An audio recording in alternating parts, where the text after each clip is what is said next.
How was your weekend is the gold standard of Monday small talk, a natural segue from how are you or how's it going, rolling off the tongue and answered just as easily, good, fine, the classic, too short.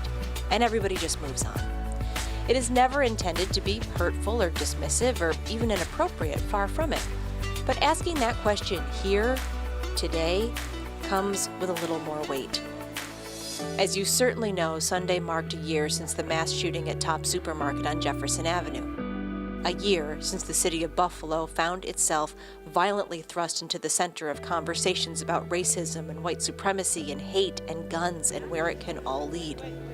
A year since 10 lives, 10 lights were callously and senselessly extinguished.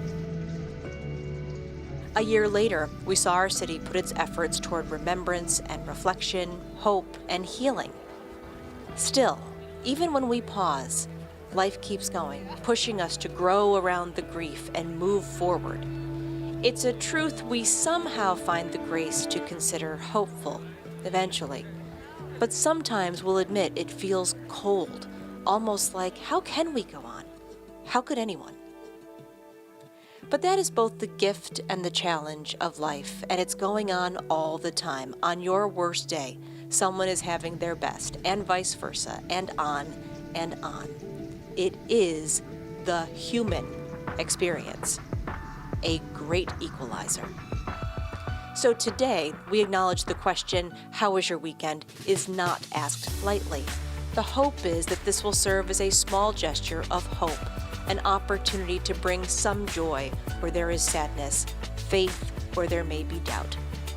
And being the day after Mother's Day, it's no surprise the comments are filled with photos of and kind words for the people who brought us into this world or have helped us navigate it to experience life as we know it.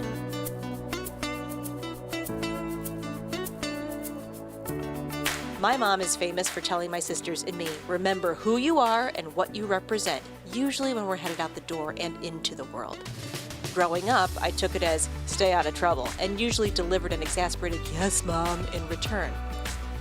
It's a bit different now, taking on an almost aspirational quality, not just who we are and what we represent, but who we may want to be and what we may want to represent. And the realization that each of us has the opportunity to go from here, carry on, and despite where we have been and what we have seen, use what we have right now to make where we are a better place.